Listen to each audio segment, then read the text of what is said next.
tamin'ny folo ora sy sasany maraina teo eo tonga marobe tetỳ Tsimbazaza tato amin'ny ministeran'ny fizahantany ny mpanao gazety. Rakotra mpitandro ny filaminana tetỳ an-toerana, anisan'izany ny pôlisy pirenena, ny pôlisy siantifika, ny gendarmerie pirenena sy ny gendarmerie juridique. Ireo rehetra ireo dia samy niara ny gadona teto an-toerana. Fa inona marina no nitranga?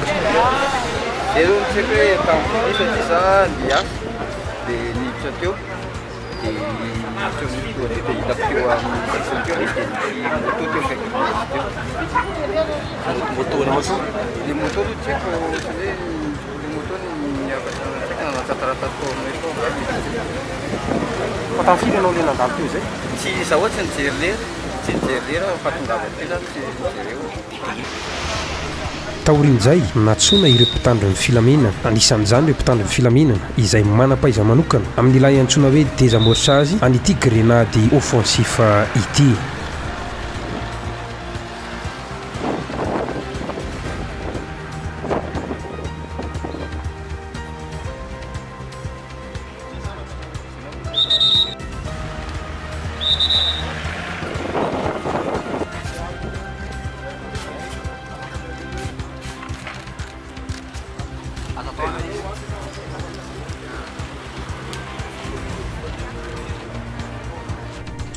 Sala amin'izao hitantsika amin'ny sary zao ny endrik'ilay grenady. Nahitana soratanana moa izay natao tamin'ny loko.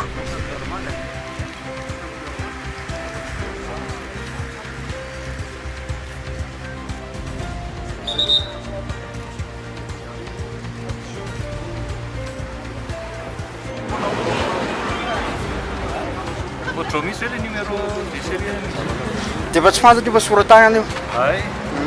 Donc tsy miteny inona le tsy miteny tsy midika inona zany soratra le soratanana fa tsy original.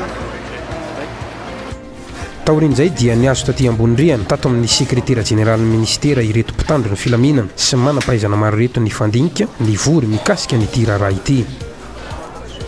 Nalidry izany dia niandro ny mpanao gazety. Rehefa vita ny fivorian'ireto mpitandro ny filaminana sy manam-pahaizana maro reto, niezaka ny nanontany ny mpanao gazety inona marina ity grenady ity ary sala amin'ny ahoana ny fanambarana izay ataon'ireto mpitandro ny filaminana reto aoriana izany fivoriana izany. Tsy nisy nentina maly anefa izy ireo. Araka izany, andrasana ny mety ho toy an'ity raharaha ity sy ny fanambarana izay ataon'ireo mpitandro ny filaminana. Raha ny fantatra hatreto dia enquête mixte no ahafahana manao ny fanadihadiana ny gendarmerie pirenena sy ny pôlisy pirenena ny andraikitra izany.